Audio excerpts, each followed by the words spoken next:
Hi everyone, how are you all? I hope you all are fine. Welcome back to my brand new channel. As you all know me, this is Sara Nafees.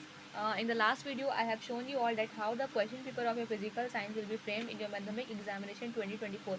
If you have not seen that video, please go through that video because in that video I have shown you the marks distribution for physical science in a very detailed way. And if you want the marks distribution for other subjects like history, geography, life science, any other subject, so you can comment and I will provide you the mark distribution for other subjects also. so and if you have not seen the video, you will find the link of that video in the description box. So as I have already told you that in the next video we will start the chapter number 2, which is behavior of gases of physical science. Okay, in this chapter we will have some laws which we will study line by line. Okay, so first we will study the Avogadro's law. Which law? Avogadro's law. इस video में हम लोग क्या पढ़ने वाले हैं? अवोगाड्रोस law. जितना भी लॉज ये चैप्टर में हम लोग सब लाइन बाय लाइन पढ़ेंगे, उसके बाद उससे रिलेटेड जो भी न्यूमेरिकल्स होने वाला वो भी हम लोग सॉल्व करेंगे। ठीक है गाइस? तो हम लोग क्या पढ़ने वाले हैं? अवोगाड्रोस लॉ। तो अवोगाड्रोस लॉ क्या कहता है? Under similar condition of temperature and pressure equal volume of all the gases contain equal number of molecules. Avogadro was a scientist and उसने क्या कहा था कि under similar condition of temperature and pressure equal volume of all the gases contain equal number of molecules. अब ये क्या है, आप लोगों को तो समझ नहीं आया होगा, तो आप लोग एग्जाम्पल देखो, इससे पूरा क्लियर हो जाएगा। मान लेते हैं एक वेसल है, इसका वॉल्यूम क्या है? सेम। ठीक है, सॉरी, इसका कुछ वॉल्यूम है जिसको हम लोग V1 मान लेते हैं। ये दूसरा वेसल है, ये क्या है? दूसरा वेसल है।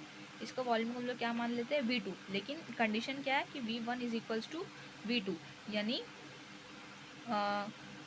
इसका वॉल्यूम जो है वो पहला वाला को जो वेसल का जो वॉल्यूम है वो किसके बराबर है? दूसरा वाला वेसल का वॉल्यूम को। ठीक है, तो मान लेते हैं इसमें हम लोग H2 गैस, इसमें हम लोग क्या रखते हैं? H2 gas. ठीक है, और इसमें हम लोग क्या रखते हैं? N2 gas, nitrogen. ठीक है, तो अगर ये दोनों का ये दोनों का टेम्परेचर एंड प्रेशर, ये दोनों का क्या सेम रखना है? टेम्परेचर एंड प्रेशर को अगर हम लोग क्या रखते हैं? कांस्टेंट। क्या रखते हैं? कांस्टेंट। ठीक है, और वॉल्यूम तो दोनों का सेम ही है, तो क्या क्या चीज़ सेम हो गया? टेम्परेचर सेम हो गया, प्रेशर सेम हो गया और कांस्टेंट सेम हो गया, और जो भी अदर फिजिकल कंडीशन है वो भी सेम हो गया। तो इसके बाद क्या होगा? इस वेसल में जितना नंबर ऑफ हाइड्रोजन का मॉलिक्यूल्स रहेगा, नाइट्रोजन का भी उतना ही नंबर ऑफ मॉलिक्यूल्स रहेगा दूसरे वेसल में। ठीक है, फिर से सुनो। Under similar condition of temperature and pressure, temperature same रहा, प्रेशर सेम रहा, इक्वल वॉल्यूम। ठीक है, of all the gases contain equal number of molecules.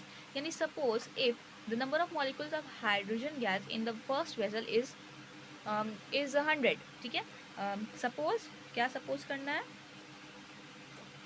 Number of molecules of H2 gas is equals to 100।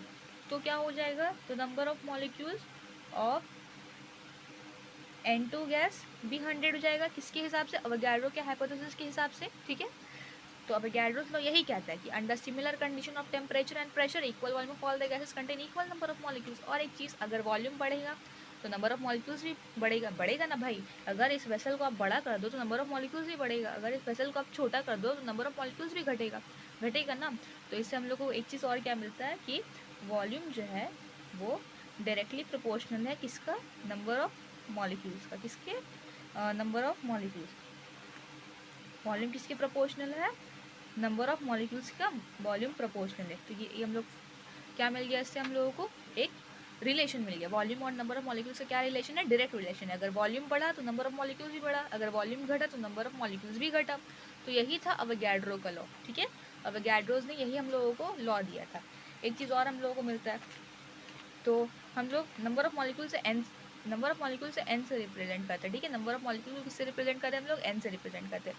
तो मान लेते हैं first vessel में जो नंबर ऑफ मॉलिक्यूल्स था वो N1 था, और दूसरा वेसल में जो नंबर ऑफ मॉलिक्यूल्स था वो N2 था। तो ये दोनों क्या हो गया? इक्वल हो गया। उसी तरह अगर हम लोग एक और वेसल ले लेते हैं, ठीक है, एक ये तो थोड़ा बड़ा हो गया, एक और वेसल ले लेते हैं हम लोग। मान लेते हैं इसका भी वॉल्यूम उतना ही है, इसमें हम लोग रख देते हैं कार्बन डाइऑक्साइड। इसमें हम लोग क्या रख देते हैं? Carbon dioxide. इसका भी टेम्परेचर और प्रेशर उतना ही जितना ये पहला ये दो वेसल का है। तो क्या होने वाला है? फिर से यहाँ पे देखो, हम लोग उस वक्त दो वेसल लिए थे, इस बार हम लोग तीन वेसल लेते हैं। तीन वेसल ले लिए हम लोग। इसमें हम लोग क्या डाल दिए? H2। इसमें हम लोग क्या डाल दिए? N2। इसमें हम लोग क्या डाल दिए? CO2। अगर ये सब का टेम्परेचर टेम्परेचर प्रेशर क्या है, सेम है, तो जितना नंबर ऑफ मॉलिक्यूल्स पहला वाला में उतना ही नंबर ऑफ मॉलिक्यूल दूसरा वाले में भी रहेगा, उतना ही नंबर ऑफ मॉलिक्यूल्स तीसरा वाला में भी रहेगा। और V1 इसका हम लोग वॉल्यूम माना, V2 कंडीशन क्या है, ये होना चाहिए, यानी तीनों का वॉल्यूम इक्वल होना चाहिए, और टेम्परेचर एंड प्रेशर भी क्या होना चाहिए, इक्वल होना चाहिए। ठीक है गाइस, तो अवोगाड्रो ने हमें जो लॉ दिया था उसने हमें बस इतना ही बताया कि under similar condition of temperature and pressure equal volume of all the gases contain equal number of molecules. ठीक है, आई होप आप लोगों को ये समझ में आया होगा। ठीक है, हम लोग एक और एग्जांपल, छोटे से एग्जांपल देख लेते हैं। तो जैसे कि मैंने आप लोगों को बताया कि वॉल्यूम और नंबर ऑफ मॉलिक्यूल्स कैसे डायरेक्टली वैरी करता है, किस तरह से वैरी करता है, डायरेक्टली वैरी करता है। तो अगर हम लोग उससे एक रिलेशन देखते हैं कि अगर 100 ml ऑफ कार्बन डाइऑक्साइड का नंबर ऑफ मॉलिक्यूल्स है 80 नंबर ऑफ मॉलिक्यूल्स किसका, 100 ml ऑफ CO2 का, तो 50 ml ऑफ H2 का नंबर ऑफ मॉलिक्यूल्स क्या हो जाएगा, हाफ हो जाएगा। क्यों, क्योंकि उन लोगों के दोनों के बीच में रिलेशन है जो डायरेक्ट रिलेशन है, तो ये क्या हो जाएगा, हाफ हो जाएगा 40।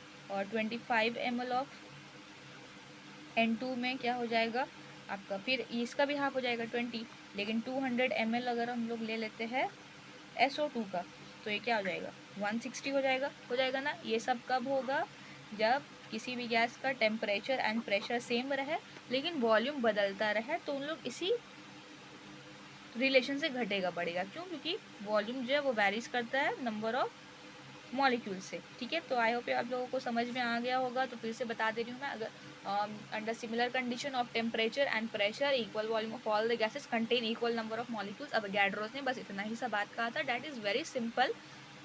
ओके, तो बस आज की वीडियो के लिए इतना ही था। आई होप आप लोगों को ये वीडियो पसंद आया होगा। अगर पसंद आया है तो please please please share this video with your friends so that everyone will be benefited by this video. Okay guys, and if you are new to this channel, please subscribe this channel and press the bell icon so that you cannot miss any of my video. Okay guys, और इस chapters मतलब इस video का notes भी आप लोगों को किस में मिल जाएगा, डिस्क्रिप्शन बॉक्स में मिल जाएगा। ठीक है guys, so thank you so much, bye bye, take care.